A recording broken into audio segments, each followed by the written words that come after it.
Bismillahirrahmanirrahim.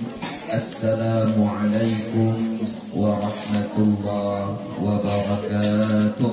Waalaikumsalam warahmatullahi wabarakatuh. Alhamdulillahi rabbil alamin.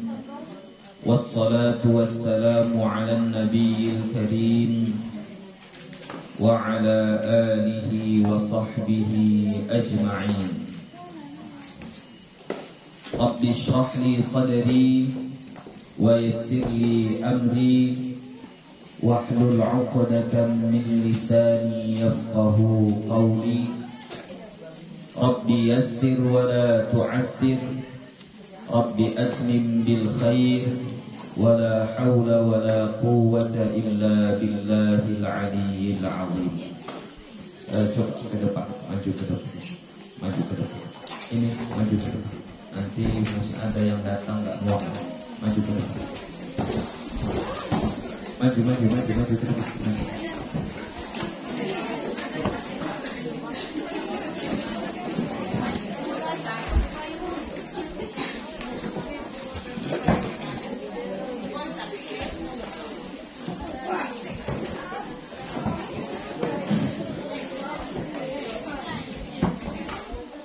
Alhamdulillah, puji syukur kita kepada Allah Subhanahu wa ta'ala.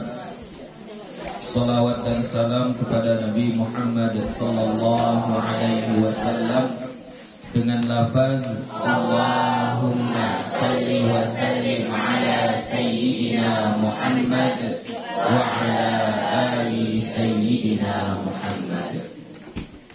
Insyaallah kita akan lanjutkan kembali pengajian kita. Minggu yang lalu kita sudah membahas tentang zikir-zikir dan doa-doa yang kita baca saat berwudu, ya. Kalau sebelum wudu apa yang kita baca? Bismillah, ya. Kapan kita membaca bismillah? Saat membasuh kedua telapak tangan. Ya, walaupun hadisnya itu hadis dhaif, ya, walaupun hadisnya itu hadis dhaif, tetap sunnah kita membacanya. Tapi dalam pendapat lain sudah gue sampaikan juga, sebahagian ulama memandang hadis itu hadis yang sahih, sehingga hukum membaca bismillah itu adalah wajib. Jadi kalau tidak membaca bismillah maka tidak sah wudunya. Itu di sebahagian pendapat. Tapi di mazhab kita, mazhab Syafi'i, sekiranya kita tidak membaca bismillah tidak mengapa, ya.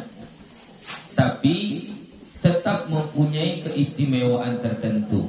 Kalau kita lupa membaca bismillah di awal, teringat kita waktu di tengah-tengah berwudu, maka apa yang kita baca? Bismillah awwalahu wa akhirahu. Kalau sekiranya sampai di hujung udah selesai kita wudu, baru teringat kita belum baca bismillah, perlu diulang lagi baca bismillahnya?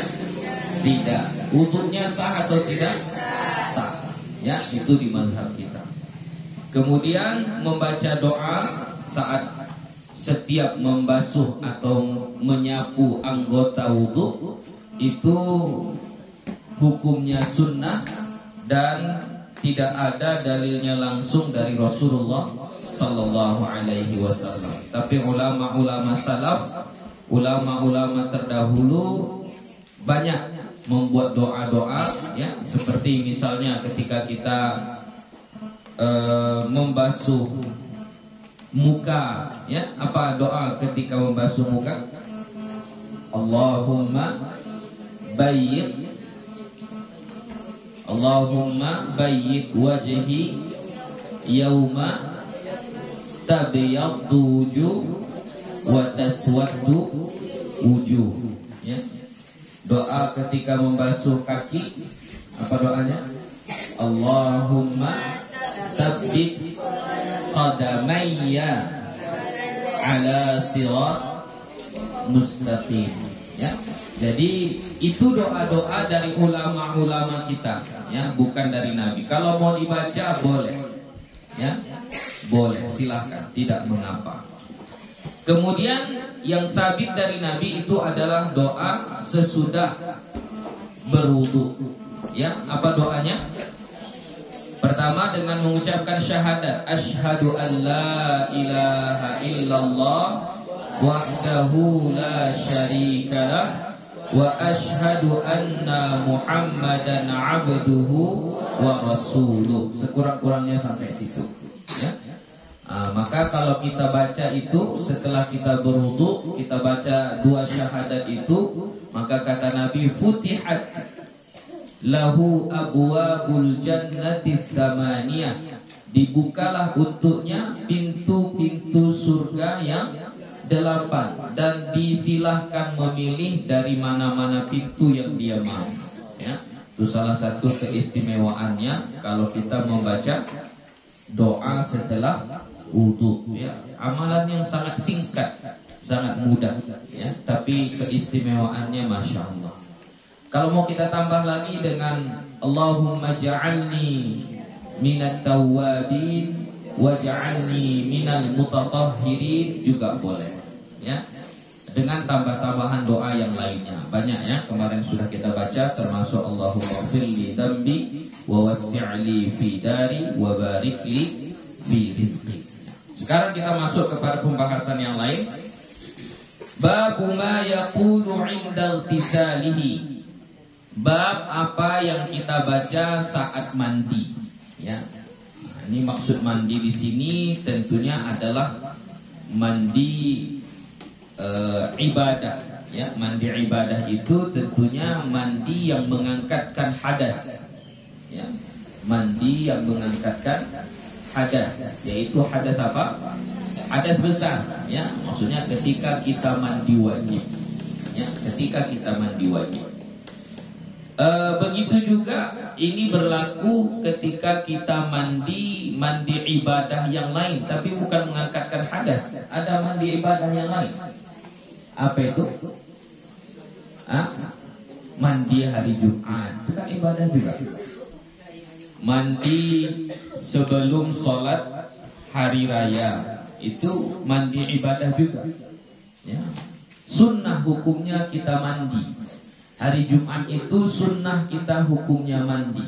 Supaya kita mendapatkan kesunahan mandi tersebut, maka kita baca niatlah.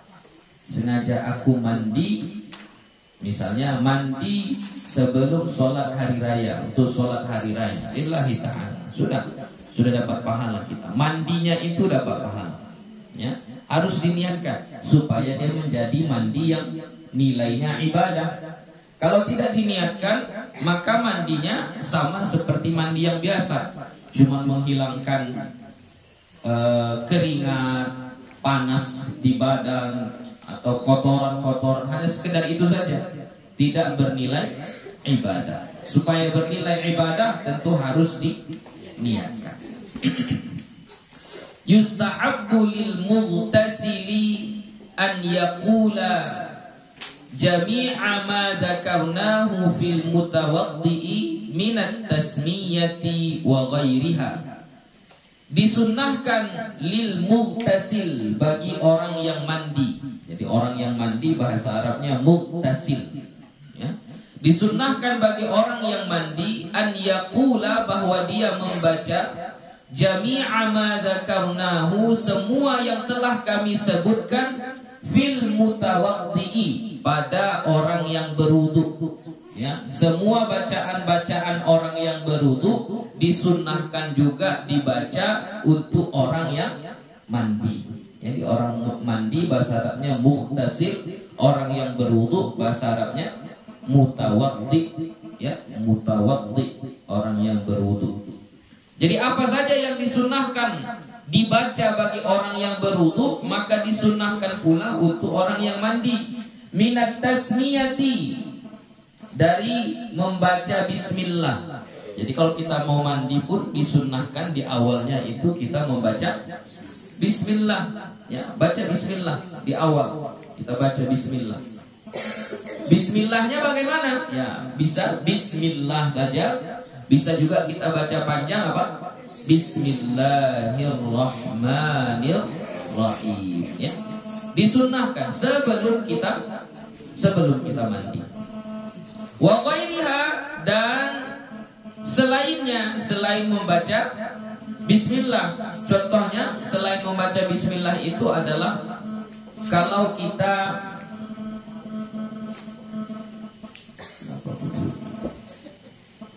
ada HP di atas. Coba tengok. Kalau ada HP digeser.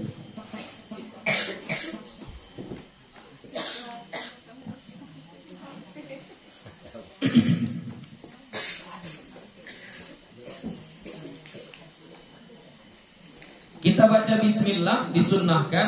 Kemudian apalagi yang kita disunnahkan di situ? Selainnya, wa ghairiha, selain membaca bismillah, yaitu apa? Doa-doa yang ada, yang dicontohkan oleh ulama-ulama kita saat kita berwudu. Nah, contoh saat melihat air. Apa yang kita baca kalau saat melihat air? Alhamdulillahilladzi ja'alal ma'a tahura. Ya, itu disunahkan kita membaca. Jadi mau mandi pun kayak gitu juga. Baca bismillah, kemudian saat kita melihat air itu, mau menggunakan air untuk mandi ini, kita baca doa alhamdulillahilladzi ja'alal ma'a tahura. Segala puji bagimu ya Allah yang telah menjadikan air ini air yang tahura, yaitu air yang suci. Jadi semua yang disunnahkan dibaca waktu kita berwudu sama juga disunnahkan juga saat kita mandi. Ya. Wala farqa fi dzalika bainal junubi wal haidhi wa ghairihima. Dan tidak ada perbedaan pada itu, maksudnya pada membaca zikir-zikir itu, bainal junubi wal haidhi, di antara orang yang sedang berjunub hadas besar, wal haidhi, dan perempuan yang haid, wa ghairihima, dan selain keduanya, maksudnya enggak sedang berhadas besar, ya. Tidak ada perbedaannya, tetap dibolehkan membaca zikir-zikir tersebut walaupun dia sedang junub, sedang berhadas besar, ataupun sedang haid bagi perempuan yang haid, atau nifas, atau wiladah dan lain sebagainya. Tetap disunnahkan dia membaca zikir-zikir yang telah kita pelajari seperti tadi bismillah. Wa qala ba'du ashabina, dan berkata sebahagian sahabat-sahabat kami, maksudnya ulama dari kalangan mazhab Asy-Syafi'i, in kana junuban aw haidan lam ya'ti bitasmiyati. Jika adalah dia sedang junub atau sedang haid, maka jangan membaca bismillah. Lam ya'ti bitasmiyah, tidak mendatangkan bismillah, maksudnya jangan membaca bismillah. Ini pendapat sebahagian ulama. Jadi kalau dia sedang junub, kalau dia sedang haid atau sedang berhadas besar, ketika mau mandi itu jangan baca bismillah. Yang disebut dengan membaca adalah menggerakkan mulutnya digerakkan, kemudian keluar suara. Itu yang disebut membaca. Adapun tidak membaca, contohnya hanya di dalam hati, dia sebutkan di dalam hati, maka tidak mengapa. Nah, ini yang disebut membaca tadi apa? Bergerak mulutnya, lalu ada keluar suara bismillah. Nah, itu membacalah namanya. Jadi menurut sebahagian ulama, kalau seseorang itu sedang berhadas besar, maka tak perlu baca bismillah. Itu sebahagian pendapat. Wal masyhur, tapi pendapat yang masyhur, maksudnya pendapat yang paling kuat, ya. Berarti yang tadi tidak kuat, tidak masyhur, ya. Pendapat yang kalau sedang berhadas besar tak usah baca bismillah. Bagi orang yang sedang berhadas besar nggak usah baca bismillah waktu mau mandi, karena bismillah itu adalah Al-Quran, nggak boleh baca, ya. Ini pendapat yang ini pendapat yang lemah. Wal masyhur, pendapat yang kuat adalah annaha mustahabbatun lahuma ka ghairihima. Bahwasanya dia membaca bismillah itu saat mau mandi mustahabbah, disunnahkan, lahuma untuk keduanya. Keduanya maksudnya orang yang berhadas besar atau orang yang sedang haid, tetap disunnahkan. Ka ghairihima, sama seperti selainnya. Jadi walaupun dia gak berhadas besar tetap disunnahkan.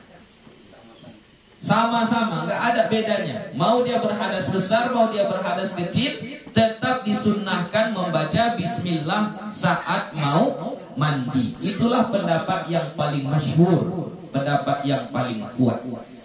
Tapi ada syaratnya. Lakinnahuma la yajuzu lahuma an yaqsuda bihal Qur'an. Akan tetapi keduanya, maksudnya orang yang sedang junub dan orang yang sedang haid itu, la yajuzu lahuma, tidak boleh bagi mereka berdua, an yaqsuda biha, bahwa mereka bermaksud atau meniatkan dengan membaca bismillah itu Al-Quran. Jadi nggak boleh diniatkan, oh yang saya baca ini Al-Quran, bismillah. Bismillah yang saya baca ini Al-Quran. Nah, itu nggak boleh. Ya. Kalau dia niatkan bismillah itu sebagai Al-Quran, maka tidak boleh. Kenapa tidak boleh? Karena haram bagi orang yang berhadas besar atau perempuan yang sedang haid membaca Al-Quran. Haram hukumnya, tidak boleh. Tapi kalau diniatkan bukan sebagai Al-Quran tapi sebagai zikir, maka tidak mengapa. Silakan. Jadi makanya di sini dijelaskan pendapat yang masyhur, pendapat yang paling kuat di mazhab Syafi'i, boleh membaca bismillah bagi orang yang sedang berhadas besar dan orang yang sedang haid, selama yang dia baca itu tidak dimaksudkan sebagai Al-Quran. Kemarin sudah pernah kita bahas juga kan. Misalnya ada musibah, lalu kita membaca istirja, inna lillahi wa inna ilaihi raji'un. Jika seseorang itu sedang haid, boleh gak dia membaca ayat tersebut? Boleh, kalau diniatkan sebagai zikir. Tapi kalau dia niatkan sebagai Al-Quran, maka haram hukumnya, gak boleh. Atau misalnya dia sedang duduk-duduk, lalu dia membaca doa Rabbana atina fid dunya hasanah wa fil akhirati hasanah wa qina adzabannar. Dia sedang berhadas besar. Kalau niatnya itu adalah sebagai doa, maka boleh dia baca. Tapi kalau dia niatkan itu dia sedang membaca Al-Quran, maka haram hukum. Ketika naik kendaraan, ya, menaik kendaraan, dia baca subhanalladzi sakhkhara lana hadza wa ma kunna lahu muqrinin. Dia baca itu. Jadi kalau sekiranya dia niatkan itu sebagai doa, sebagai zikir, walaupun dia berhadas besar, sedang haid, sedang nifas, maka tetap boleh membacanya. Tapi kalau dianggap sebagai Al-Quran, maka haram hukum membacanya. Ya. Lain jalannya. Kalau masih ada yang ragu, boleh ditanya, silahkan ditanya. Ya, selesai. Lanjut. Babu ma yaqulu ala tayammumihi. Bab apa yang dibaca saat tayammum. Jadi wudu, mandi, tayammum. Apa yang kita baca saat membaca tayammum, saat kita bertayammum? Yustahabbu an yaqula fi ibtidaihi bismillah. Disunnahkan bahwa membaca ia saat memulai tayammum itu bismillah. Fa in kana junuban aw haidan, maka jika adalah ia orang yang junub, orang yang sedang berhadas besar, aw haidan, atau perempuan yang sedang haid, fa'ala ma dzakarna fi ittisalihi, maka sama hukumnya seperti yang kami sebutkan pada saat mandinya. Maksudnya apa? Hukumnya sama, enggak perlu, tetap boleh membacanya dengan syarat tidak diniatkan sebagai Al-Quran.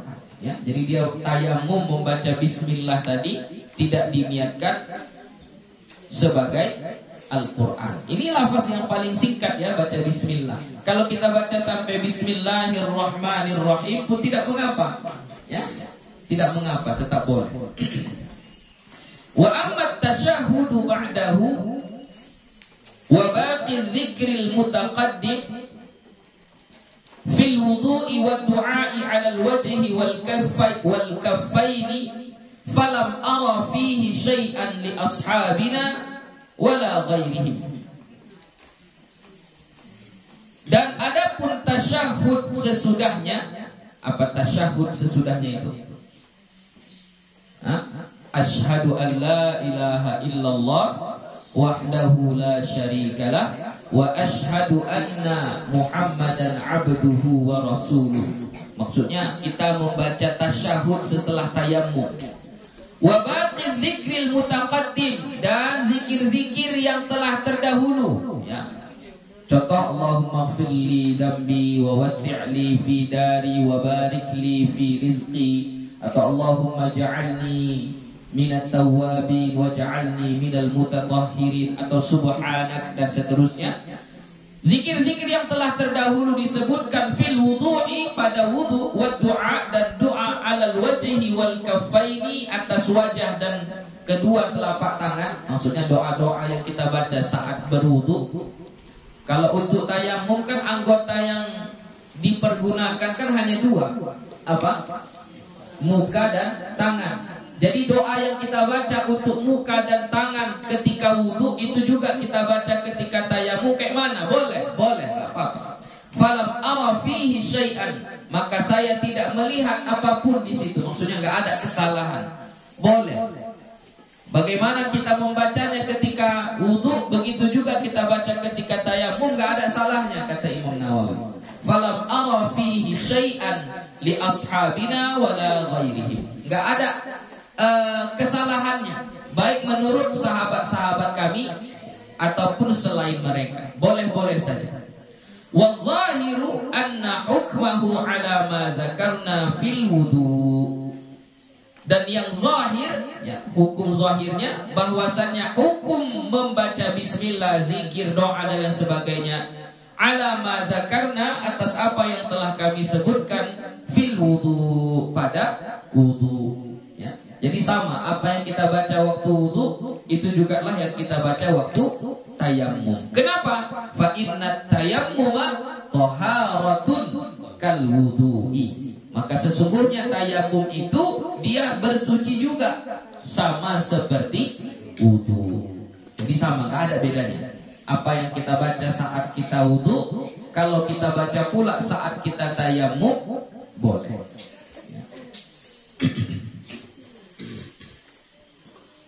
Oke, paham? Lanjut, kalau nggak ada pertanyaan. Bab ma yaqulu idza tawajjaha ilal masjid. Bab apa yang dibaca saat pergi ke masjid. Kalau asal tawajjaha, mengarah ke masjid. Maksudnya kita keluar rumah mau pergi ke masjid. Apa yang kita baca? Qad qaddamna ma yaquluhu idza kharaja min baitihi ila ayyi mawdi'in kharaja. Sesungguhnya telah kami kemukakan apa yang dibaca apabila keluar dari rumah, ke mana tempat, ila ayyi mawdi'in, ke mana tempat, ke tempat apapun. Kharaja, dia keluar. Sudah dijelaskan dulu kan ketika doa atau zikir yang dibaca saat keluar rumah, nggak disebutkan tujuannya mau kemana. Udah disebutkan hadisnya oleh Imam An-Nawawi. Ya, ada yang ingat? Apa itu doanya kalau keluar rumah? Bismillah, tawakkaltu 'ala Allah, terus wala haula wala quwwata illa billah. sekurang-kurangnya itu. Ya, kita keluar dari rumah, kita baca Bismillah, tawakkaltu 'ala Allah, la haula wala quwwata illa billah. Jadi mau keluar kemana saja, tetap itu yang kita baca. Termasuk keluar dari rumah mau menuju masjid.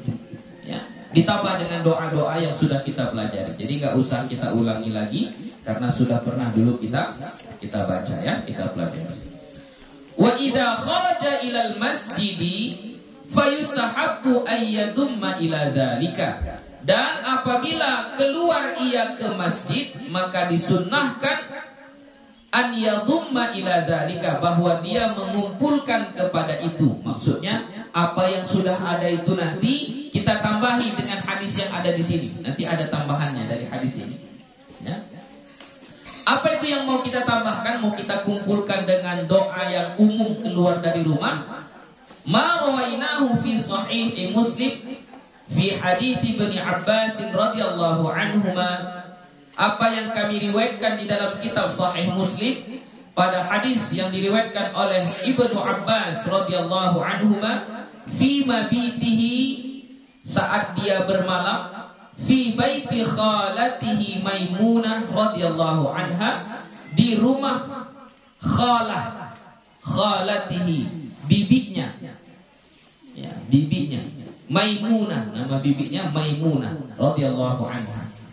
Dalam bahasa Arab itu ada ammun, ada ammatun, ya. Ammun, paman.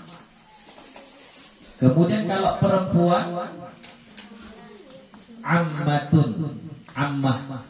Ada juga khalun. Khalun ini paman juga. Kalau yang perempuan khalatun, ya, paman juga artinya. Lalu apa bedanya?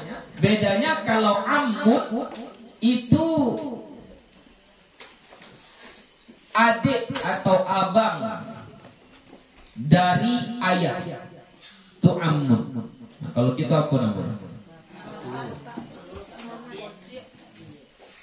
Dari ayah, dan dari ayah. Iya. Patu. Enggak. Kalau di bawah ya? Bapak. Oke. Kalau dari oma?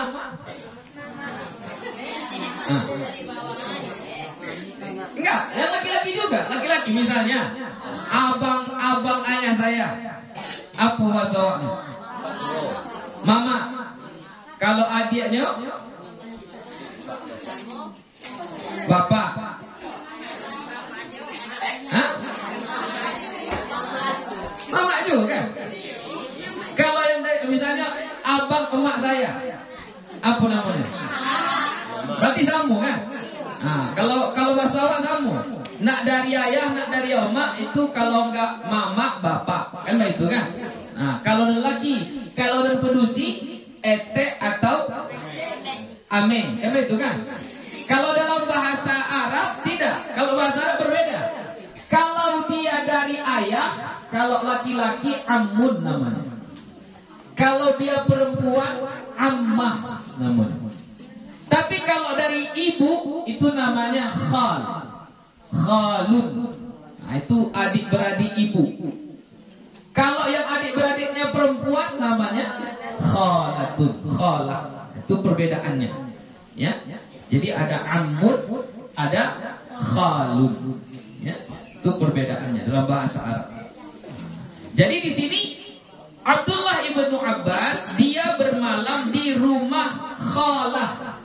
Khalah berarti adik-beradik dari ibunya.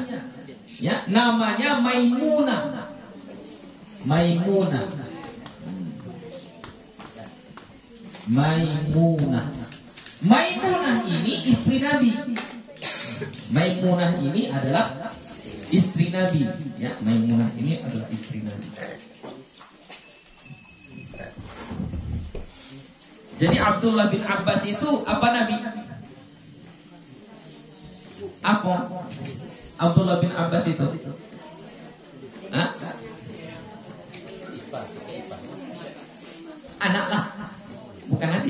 ini istri Nabi. Kalau Maimunah kepada Abdullah bin Abbas, apanya si Maimunah ini Abdullah bin Abbas? Hah? Yo, anak ongah. Berarti apa tuh? Anak kan? Anak. Berarti apa Nabi? Kamu juga lah, anaknya juga lah kan? Gitu ya, anak.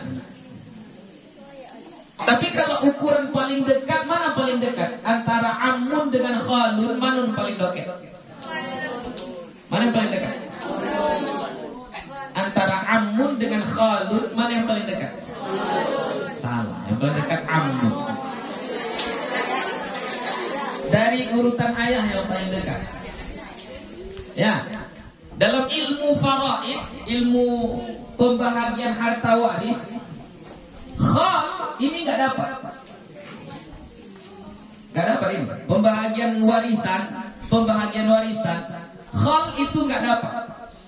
Adik misalnya ini si Muhammad, ayah dia Ahmad, emak dia Hamidah misalnya. Oke. Ahmad ini punya abang. Namanya Mahmud. Ya. Hamidah ini punya abang juga. Namanya Hamid. Oke. Sudah. Berarti Mahmud ini apanya Muhammad? Paman yang ini Ammun. Hamid ini apanya Muhammad? Khalun. Ya, paman juga.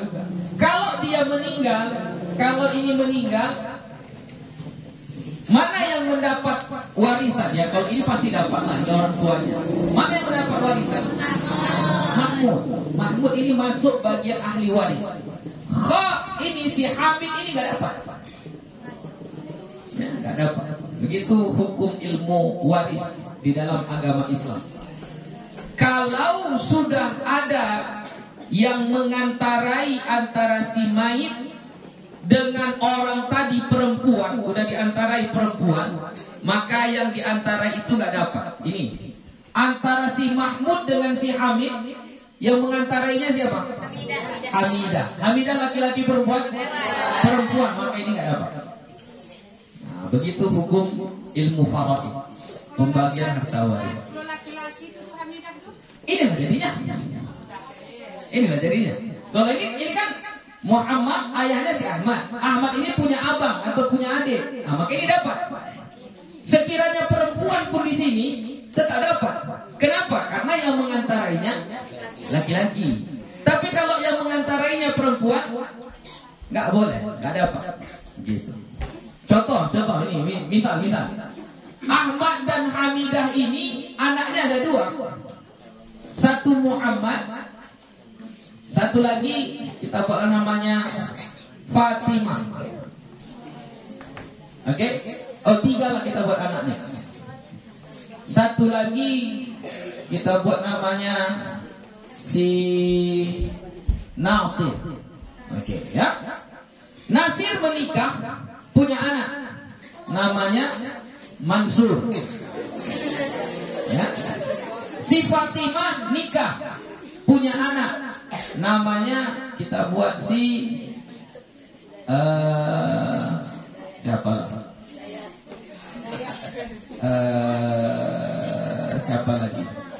Abdullah. Nah, oke, meninggal si Mahmud. Nasir dapat bagian atau tidak?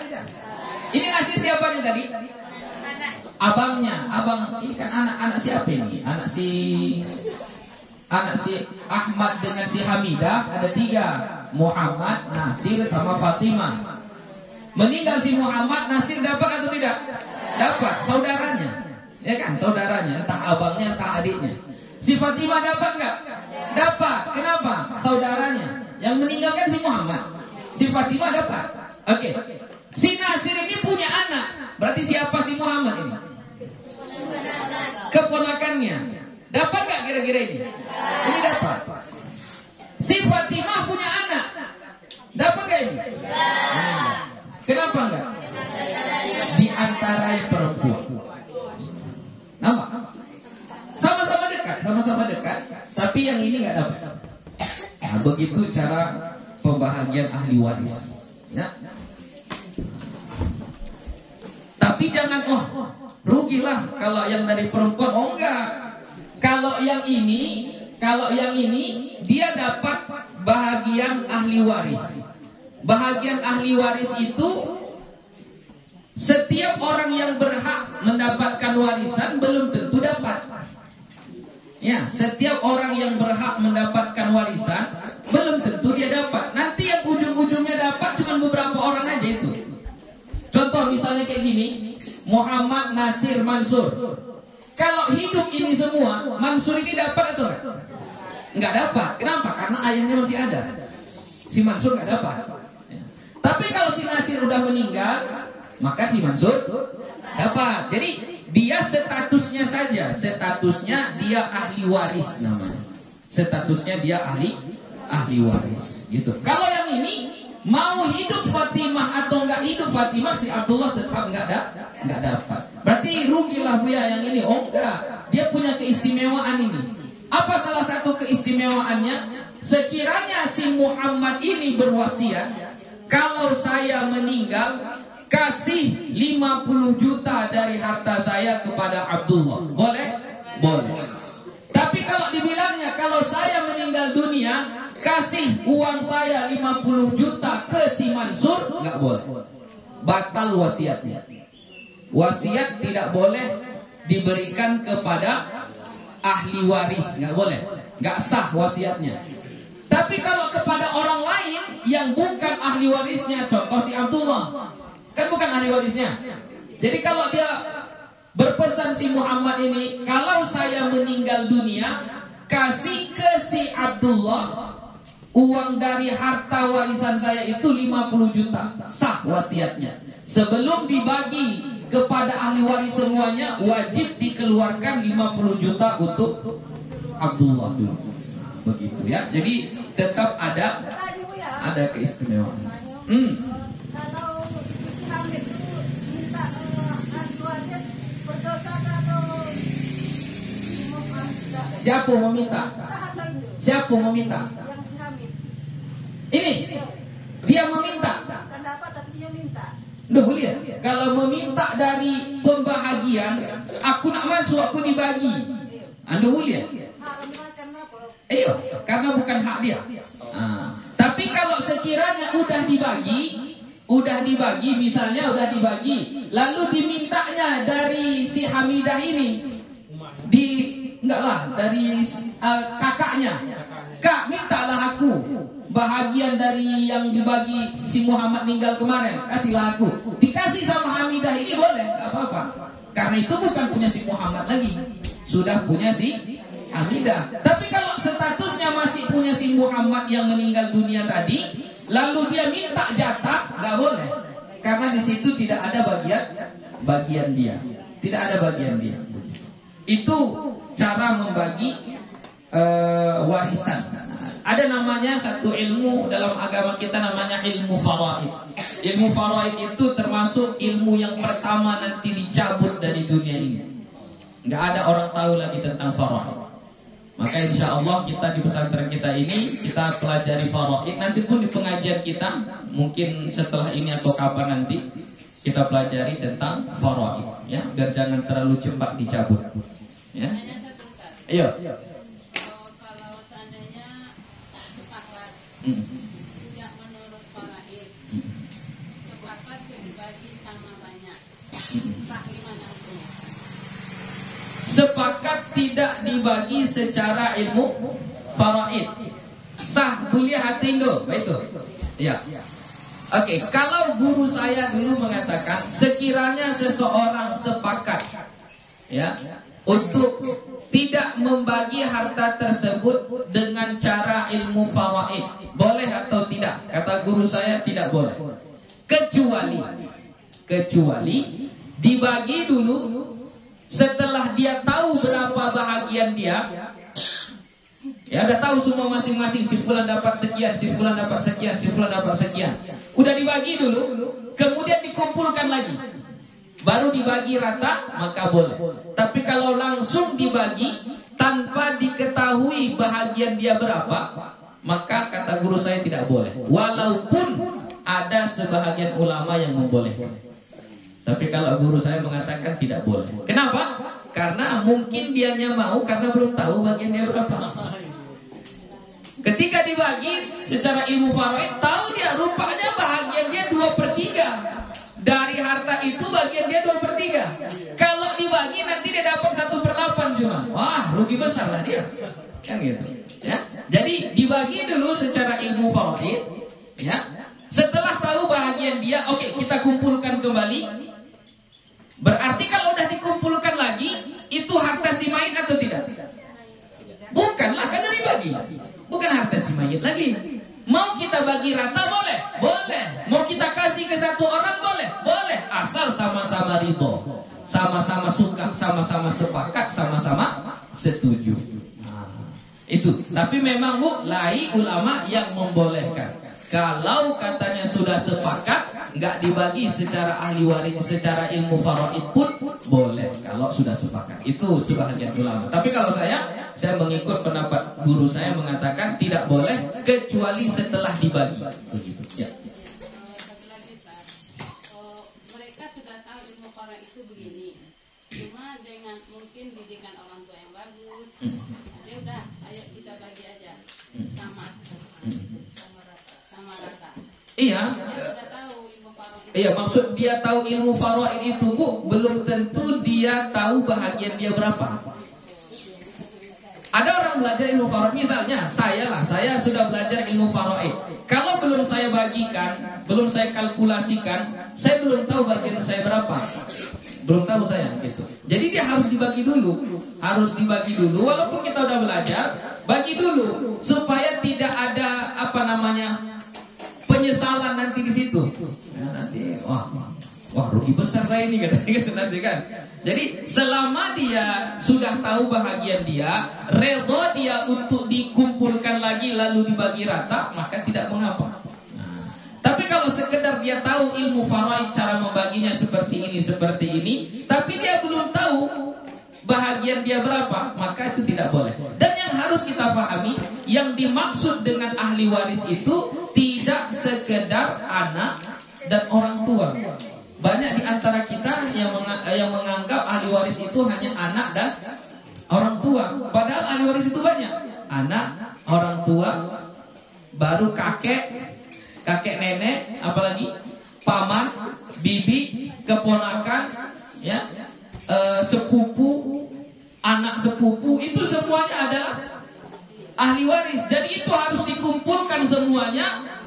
Setelah dibagi nanti baru tanya, kemana? Kalau kita kumpulkan lagi, baru kita sepakat bagi rata. Nah, kalau sepakat, ini kita yang biasanya yang kumpul itu hanya keluarga inti, yaitu hanya anak dengan, misalnya, bahkan yang paling apanya itu kalau yang bagi itu, misalnya yang meninggal ayah, si suami. Ini misalnya yang meninggal si Ahmad. Si Ahmad yang meninggal. Tinggallah si Hamidah, istrinya, anaknya 3 orang, Fatimah, Muhammad dengan Nasir, gitu. Jadi yang sepakat itu cuma yang 4 orang ini saja. Sepakatlah kita bagi rata aja, sah. Seperti ini, oh enggak. Ini si Ahmad masih punya ayah. Tanya sama ayahnya, tanya sama emaknya. Ini masih punya saudara. Tanya sama saudaranya. Mereka setuju kan? Jadi maksud sepakat itu ahli waris yang mana? Semua ahli waris. Kalau cuma yang ini aja, ini sebahagian ahli waris. Itu harus dipahami juga. Begitu ya. Jadi banyak orang berpikir harta warisan itu hanya untuk orang yang tinggal di rumah itu saja. Oh enggak. Bisa saja keluar dari rumah itu untuk kakeknya, untuk pamannya, untuk saudaranya, ya. Jadi harus dikumpulkan juga, itu harus dikumpulkan. Tapi yang paling selamatnya tadi seperti yang saya bilang, itu dibagi sesuai dengan ilmu faraid dulu. Setelah itu kalau mau digabungkan, mau dibagi rata, silakan, tidak mengapa. Ya, jadi gitu Bu ya. Jadi kalau mau dibagi rata tadi, sepakat tadi, jangan kita terfokus hanya kepada yang satu rumah. Karena ahli waris itu banyak, tidak hanya mereka saja. Begitu. Ya, ada lagi? Ya. Di Minang saya akan ada pusok koronda, pusok tinggi. Jadi mana yang dia itu yang bisa dibagi secara farok itu warisan tadi. Pusako ronda, pusako tinggi. Apa tuh? Pusako ronda, pusako tinggi itu ano? Pusako ronda itu ya harto yang baru. Atau harto dari orang tua. Kalau pusako tinggi itu harto dari kakek atau dari nenek. Itu pusako tinggi namanya. Yang langsung ke begini, kalau dalam hukum Islam, jadi yang dibagi itu adalah harta yang meninggal dunia. Adapun ya sebahagian yang saya tahu di daerah kita ada itu bukan dari kakek, tapi udah dari nenek moyang. Entah sudah berapa generasi di atas, memang dari dulu itu sudah ada di situ dan nggak pernah dibagi. Ya, nah kalau ini kayak mana baginya? Ini udah susah membaginya. Nah ini sudah susah membaginya. Jadi nggak tahu lah bagaimana cara membaginya. Berarti ya boleh dipakai oleh hak pakailah jadinya begitu kan. Tapi kalau yang dia berarti pusok ronda tadi ya, yang baru meninggal dia, nah, itulah yang bisa kita bagi. Jadi yang dibagi itu adalah harta milik orang yang meninggal dunia. Itu yang dibagi. Dari ayahnya dulu ya. Dari dasar dari ayah itu kan? Dari siapapun yang meninggal itu nggak mesti laki-laki, mau perempuan yang meninggal misalnya ini, yang meninggal si Hamidah yang meninggal. Oke. Maka yang dibagi harta siapa? Harta si Hamidah. Begitu. Jadi siapa yang meninggal itu yang dibagi hartanya. Yang meninggal si Fatimah, maka harta si Fatimah ini yang dibagi. Begitu. Nggak mesti yang meninggal laki-laki baru dibagi hartanya, enggak. Siapa yang meninggal? Si Hamidah. Maka harta Hamidah ini dibagi. Jadi makanya sebenarnya ya dalam hukum agama kita harta itu harus dijelaskan. Mana harta milik suami, mana harta milik istri. Ya itu harus dijelaskan. Supaya apa? Kalau misalnya meninggal dunia, nggak bingung membaginya. Ini punya siapa ini? Punya si suami atau punya si istri? Ya itu harus dijelaskan kan begitu. Nah jadi biasanya kalau harta milik bersama, samu-samu ratu krujo, samu-samu memboli, samu-samu membangun, maka dikeluarkan dulu bahagian dia. Jadi misalnya suami istri sama-sama bekerja, sama porsinya, 50% misalnya. Terbelilah tanah 20 pantak. Ketika si suami meninggal dunia, nggak langsung 20 pantak itu dibagi. Keluarkanlah dulu bahagian kerja si istri. Kan ada harta dia di situ terkumpul. Karena tadi hartanya bukan murni milik si suami yang meninggal dunia. Nah, jadi dikeluarkan dulu bahagian si istri, sisanya baru dibagi menjadi harta warisan begitu. Ya. Tapi kalau udah jelas, oh harta dia ini, udah jelas harta dia, maka langsung bagi, langsung silakan, nggak apa-apa. Mau yang meninggal laki-laki, mau yang meninggal perempuan, tetap berlaku ilmu faraid. Ya, tetap berlaku. Begitu. Insyaallah lah, mudah-mudahan nanti kapan-kapan kita bisa belajar faraid. Faraid itu sederhana. Kalau nanti kita di kelas 3, anak-anak ini di kelas 3 mereka belajar faraid, paling lembarannya sekitar 8 lembar saja itu. Tipis, kitabnya kecil, tipis sekali. Ya. Sudah itu aja, nggak ada lagi pembahasan yang lain. Cuma yang itu saja. Ya. Tapi itu pula ilmu yang pertama hilang dari muka bumi ini. Maksudnya yang dicabut sama Allah. Di kitabnya di babnya ya. Di sini nggak ada. Di sini nggak ada. Nanti kalau belajar fikih, ini kan kita sebenarnya lebih kepada zikir dan adab-adab, doa-doa.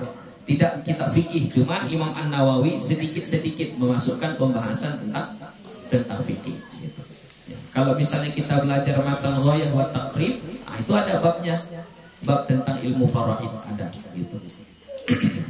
Oke. Sudah ya, udah jauh pergi kita dari ya. Jadi si Maimunah tadi itu adalah bibiknya si Abdullah bin Abbas. Yang Maimunah itu adalah istri Nabi Muhammad sallallahu alaihi wasallam. Jadi waktu itu si Abdullah bin Abbas tidur di rumah Maimunah, bibinya ini. Zakarul haditha fi tahajjudin Nabi sallallahu alaihi wasallam qala. Dia menyebutkan hadis tentang tahajud Nabi sallallahu alaihi wasallam. Jadi ketika itu giliran Nabi tidur tinggal di rumah Maimunah. Dan waktu itu si Abdullah bin Abbas ada di situ. Ya. Lalu dia melihat Nabi tahajud. Makanya Abdullah bin Abbas ini meriwayatkan tentang bagaimana tahajudnya Nabi. Kenapa? Karena dia melihat bagaimana Nabi tahajud di rumah bibinya Maimunah tadi. Nah, termasuk salah satu yang diceritakannya, qala, dia berkata, fa'adzanal muadzinu, maka azanlah muazzin, yakni as-subuh, maksudnya waktu sholat subuh. Jadi Nabi itu tahajud terus tidak tidur sampai azan muazzin, ya, azan Bilal di waktu subuh. Fa kharaja ila sholati, kemudian Nabi keluar. Berarti Nabi tahajudnya di mana? Di rumah Maimunah. Setelah azan baru Nabi keluar dari rumah ila shalah, ke salat. Maksudnya ke salat itu keluar dari rumah menuju masjid. Wa huwa yaqul, dan dia membaca waktu keluar dari rumah Maimunah tadi mau menuju masjid tadi setelah azan subuh, Nabi membaca Allahumma ja'al fi qalbi nura wa fi lisani nura waj'al fi sam'i nura waj'al fi basari nura waj'al min khalfi nura wa min amami nura waj'al min fawqi nura wa min tahti nura Allahumma a'tini nura. Allahumma ja'alni fi qalbi nura, ya Allah jadikanlah di hatiku cahaya. Maksudnya supaya tenang hati kita, bercahaya. Tidak mudah sedih, tidak mudah galau, tidak mudah putus asa, ya. Wa fi lisani nura, dan di lisanku, di lidahku cahaya. Maksudnya semua kata yang keluar dari mulutku adalah kata-kata yang baik, kata-kata yang jujur, yang benar, sopan santun. Waj'al fi sam'i nura, dan jadikanlah di telingaku, di pendengaranku nura, cahaya. Maksudnya supaya telinga ini suka mendengar yang baik-baik saja, suka mendengar Al-Quran, suka mendengar majelis ilmu, enggak suka dengar-dengar yang lain-lain, ya. Waj'al fi basari nura, dan jadikan pada penglihatanku cahaya, ya, supaya mata ini melihat yang baik-baik saja, melihat yang halal-halal saja. Waj'al min khalfi nura, dan jadikanlah di belakangku cahaya. Wa min amami nura, dan dari depanku cahaya. Waj'al min fawqi nura, dan jadikanlah dari atasku cahaya. Wa min tahti nura, dan dari bawahku cahaya. Ini maksudnya biar apa kita, ya, biar hidup kita lurus. Karena dari arah manapun ada cahaya, tidak akan salah pilih jalan kita. Orang yang salah pilih jalan, orang yang tersesat itu karena dia nggak tahu, karena dia tidak melihat cahaya. Walaupun tempat itu sudah kita hafal, misalnya lah di rumah kita malam-malam hari, kalau mati lampu tidak ada cahaya, kita akan susah. Mau pergi ke kamar mandi, mau pergi ke dapur, mau pergi ke kulkas, mau pergi kemana, susah. Bisa menabrak ini, bisa menabrak itu, ya, bisa salah masuk, bisa salah jalan. Kenapa? Karena tidak ada cahaya. Allahumma a'tini nura, ya Allah berikanlah kepadaku cahaya. Ini bagus sudah ini, ya, untuk kebaikan. Itu doanya, dihafallah. Allahumma ja'al fi qalbi nura wa fi lisani nura. Oh bisa, rancang. Tapi ini khususnya tadi dibaca Nabi saat apa? Keluar dari rumahnya menuju masjid. Kalau kita masukkan ke dalam doa kita boleh Bu ya? Oh boleh, kan artinya bagus, tidak apa-apa, ya. Allahumma ja'al fi qalbi nura wa fi lisani nura waj'al fi sam'i nura waj'al fi basari nura waj'al min khalfi nura wa min amami nura waj'al min fawqi nura wa min tahti nura Allahumma a'tini nura. Wa rawaina fi kitab Ibn Sunni an Bilal radhiyallahu anhu qala, dan kami riwayatkan dalam kitab Ibnu Sunni dari Bilal. Bilal ini maksudnya Bilal bin Rabah, ya, Bilal bin Rabah. Bilal bin Rabah ini termasuk salah seorang sahabat Nabi yang pertama kali masuk Islam. Termasuk yang di awal-awal masuk Islam itu adalah Bilal bin Rabah. Ini orang yang masuk Islam dari kalangan budak, dari kalangan hamba sahaya. Yang pertama kali masuk termasuklah Bilal bin Rabah.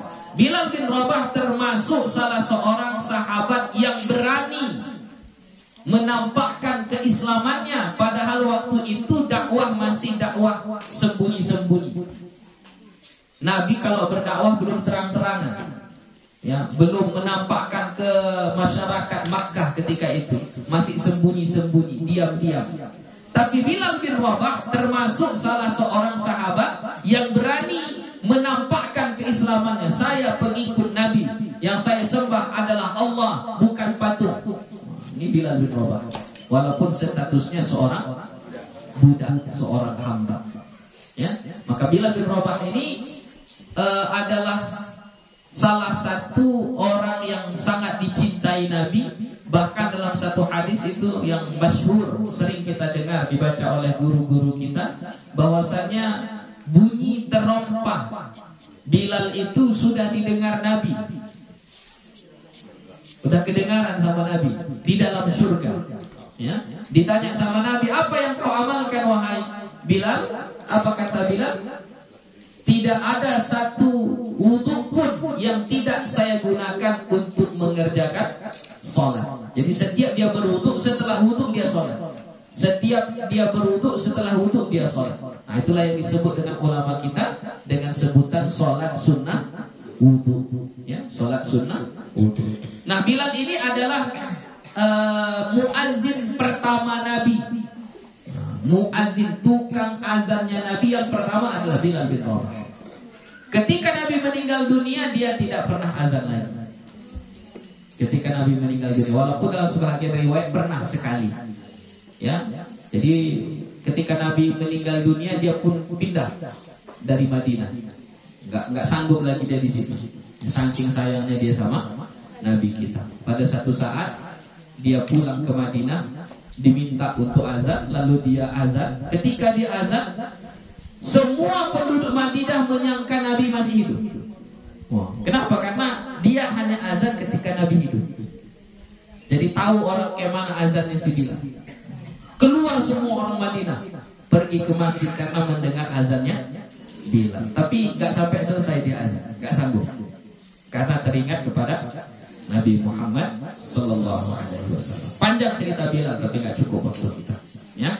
Qala, dia berkata, kan Rasulullah Sallallahu Alaihi Wasallam, adalah Rasulullah Sallallahu Alaihi Wasallam, idza kharaja ila sholati, apabila dia keluar dari sholat, keluar ke sholat, maksudnya keluar dari rumah menuju masjid untuk sholat. Qala, Nabi membaca, Bismillah, amantu billah, tawakkaltu ala Allah, la hawla wa la quwwata illa billah, Allahumma bihaqqi sa'ilina alayka wa bihaqqi makhraji hada fa inni lam akhrujuhu ashiran atau asharan wala bataran wala riya'an wala sum'atan kharajtu ibtigha'a mardatik wattiqa'a sakhatik as'aluka an tu'idhani minan nar wa an tudkhilani al-jannah.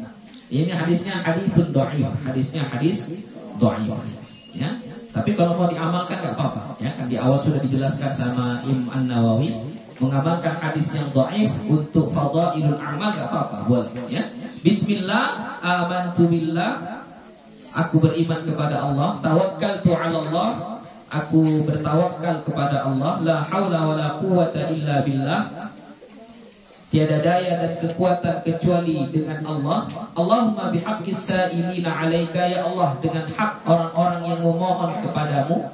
Wa bihaqqi makhraji hadza, dan dengan hak tempat keluarku ini. Fa inni lam akhrujuhu asyran wala bataran wala riya'an wala sum'atan. Maka sesungguhnya aku tidak keluar dari rumah menuju masjid ini dalam keadaan sombong, angkuh, ria, sum'ah, ingin dipuji-puji, ya. Jadi keluarnya bukan untuk ria, keluarnya dari rumah bukan untuk sombong, keluarnya dari rumah bukan untuk dipuji-puji. Tapi apa? Kharajtu btigha'a mardatik.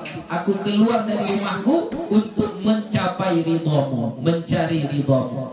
Wattiqa'a sakhatik, dan menjauhi kemurkaanmu.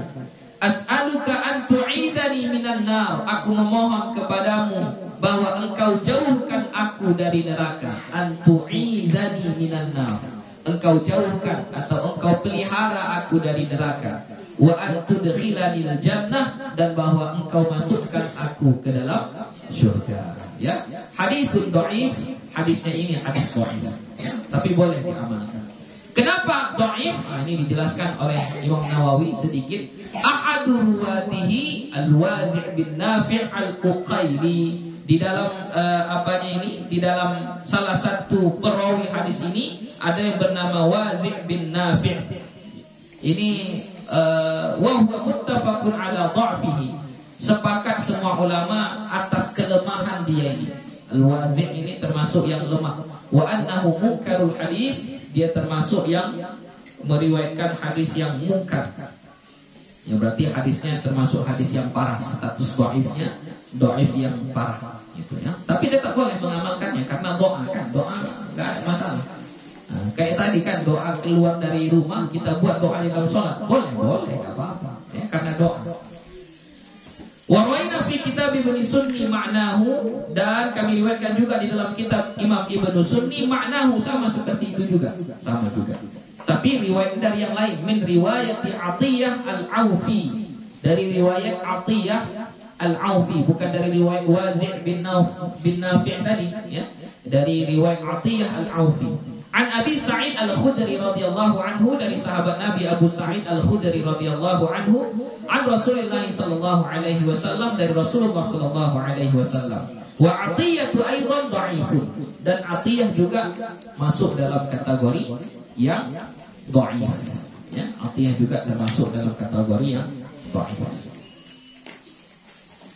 Intinya, walaupun semua periwayat hadis ini dhaif, tetap boleh mengamalkannya. Ya, ada pertanyaan? Tayamum tadi Pak. Ayo. Awal di pesawat. Apa itu lah kan tayamum bangun ada jarum itu ya. Atau di bawah motor boleh, itu boleh di dinding atau di dua aja gitu. Ya, tayamum di pesawat ya Pak ya. Oke. Pertama, tayamum itu karena darurat. Daruratnya bermacam-macam. Ada darurat karena ketiadaan air. Memang karena tidak ada air makanya kita tayamum. Nah, kalau di pesawat itu tidak termasuk darurat yang itu. Di pesawat ada air Pak. Jadi nggak bisa kita bilang itu darurat. Pesawat ada air kan? WC-nya juga ada. Apalagi kalau yang pergi haji, itu pesawatnya bukan pesawat kecil, pesawat besar. Kamar mandinya pun cantik itu di pesawat itu. Ya, jadi untuk kategori darurat ketiadaan air itu tidak bisa, tidak berlaku kalau di pesawat. Kemudian ada pula tipe darurat itu karena memang tidak bisa menggunakan air karena sakit, contohnya Pak. Sakit dia nggak bisa menggunakan air, maka dia boleh bertayamum.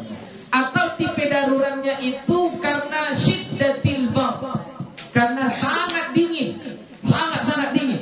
Nggak sanggup kita memegang air itu, nggak sanggup. Maka bolehlah kita tayamum.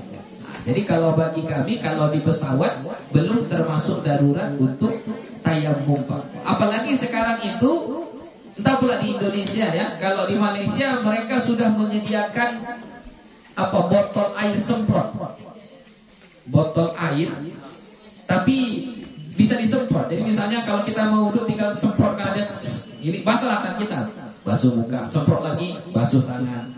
Dia air tapi dalam botol. Caranya supaya enggak membasahi ke bawah, dia bukan main tuang, main semprot, disemprot begini. Nah, jadi udah banyak media untuk cara kita berwudu di tempat-tempat yang susah lah, kayak pesawat misalnya gitu. Udah ada medianya. Jadi bagi kami itu tidak termasuk bagian darurat. Kita anggaplah sekiranya darurat. Ini kita anggap sekiranya di pesawat itu adalah darurat menggunakan air, lalu kita tayamum. Bagaimana tayamumnya? Kan sedangkan di pesawat itu tidak ada air. Ya, di pesawat itu tidak ada air. Bagaimana?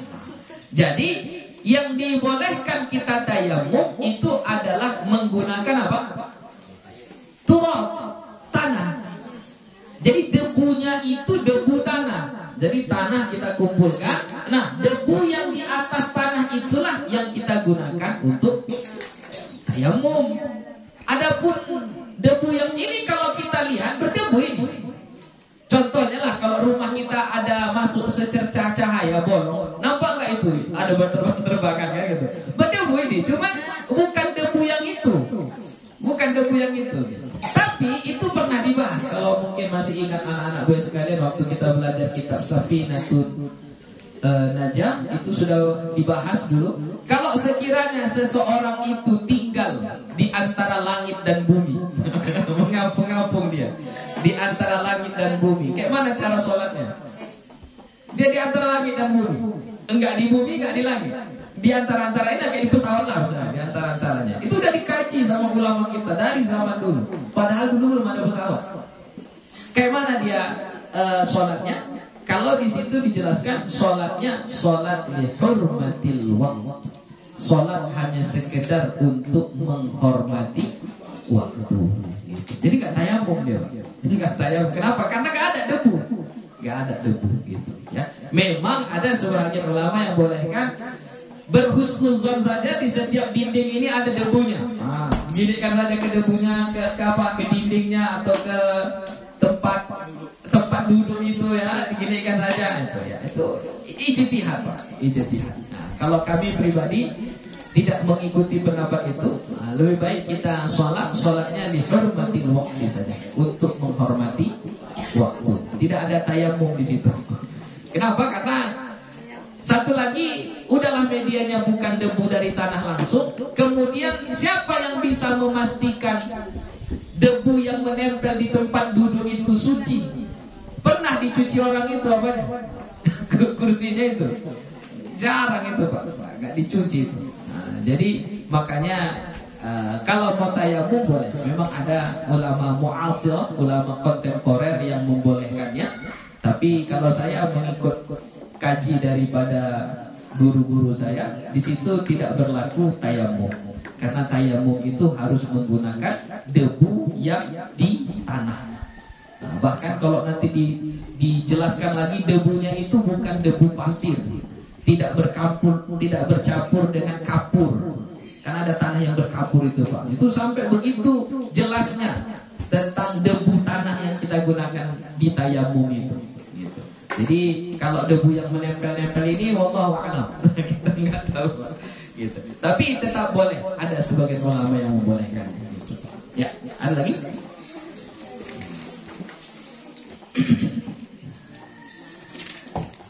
Oke, sudah, kita cukupkan sampai di sini saja. Insyaallah kita akan lanjutkan lagi pada minggu yang akan datang, bab ma yaqulu 'inda dukhulil masjid wal khuruj minhu, insyaallah taala. Mungkin sedikit pengumuman. Kemarin kita ada pengajian tajwid. Ya, sudah berhenti waktu libur kemarin. Jadi ini insyaallah kita akan lanjutkan kembali di setiap hari Rabu, mulai Rabu depan. Jamnya jam 3 kurang, kira-kira jam 3 kurang seperempat atau paling cepat setengah 3 lah, sampai ke waktu asar. Jadi asar kita berhenti di setiap hari Rabu. Ya, kemarin udah sampai apa, ikhfa atau apa kemarin? Idgham. Nah, mat udah selesai semua ya, masuk dalam hukum nun mati atau tanwin kalau nggak salah ya. Jadi bagi siapa yang berkelapangan waktu, nah, silakan datang kira-kira 2:30 ke sini. Ya paling lambat insya Allah kita akan mulai jam 3 kurang seperempat ya, jam 3 kurang seperempat kita udah mulai. Itu sampai waktu asar. Asar kita selesai. Oh iya, boleh. Hah? Iya, Rabu Dokek mulai, insya Allah. Ya, Rabu Dokek mulai, insya Allah. Itu sampai, terima kasih. Wassalamualaikum warahmatullahi wabarakatuh.